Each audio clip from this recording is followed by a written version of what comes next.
We are here at one of the newest historical features of Fort Frederick State Park. This building behind you is the beginnings of the restoration of the Fort Frederick School for Colored Children, as it was known in the 19th century. This building, to us, as we call it here in the park, the Williams Schoolhouse. This building was built in 1899 on land donated by Amy Williams to Washington County Schools to establish a school for African American children. Now, this was not the Williams' first foray into education. In 1876, Nathan was named trustee of the Fort Frederick School for Colored Children.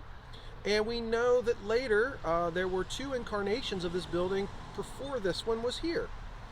We believe that some of the classes at one point were taught inside of Charles Williams' home, which is Nathan's son, and his house sat near where the visitor center is today.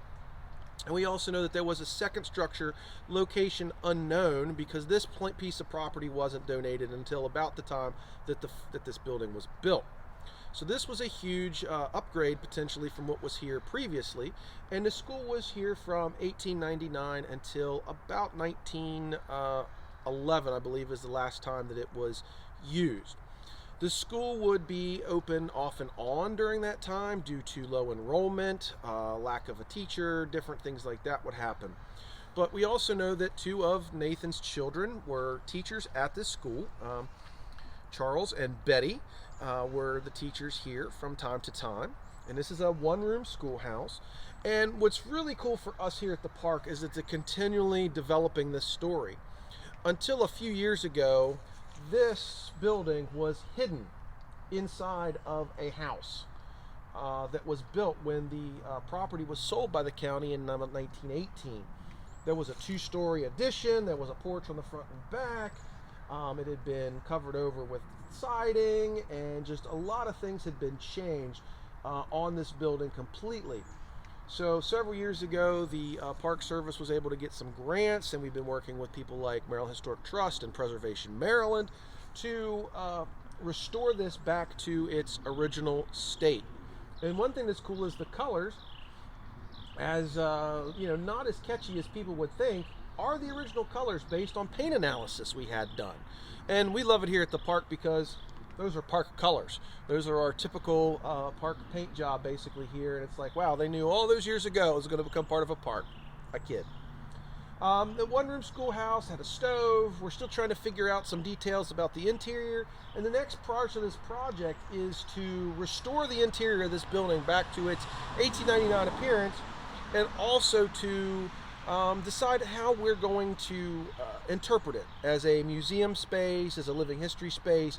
What exactly is it going to be? I think at this point we're going to set up some classroom space in it as it would have been, but also do some exhibits on the Williams family and really tell the Williams family story here of early African American education in Washington County.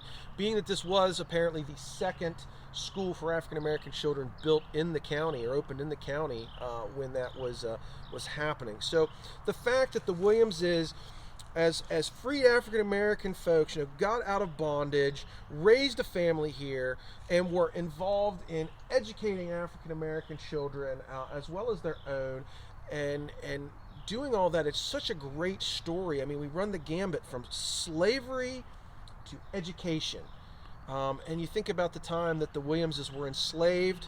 Education was not something that you were supposed to do for African Americans. They weren't supposed to learn, and if they were, it was only biblical stuff, and it was pretty much the biblical stuff that the enslavers wanted to teach them. So what a great story of freedom, living here during the American Civil War, being freed people, and then leading to this education. So we're really proud of this. This has been a passion project for the park for a long time, and to get even to this point is huge for us, and we look forward in the next few years to completing this project and being able to tell this story of the Williamses and early African American education more fully here in this building. Thank you, Robert.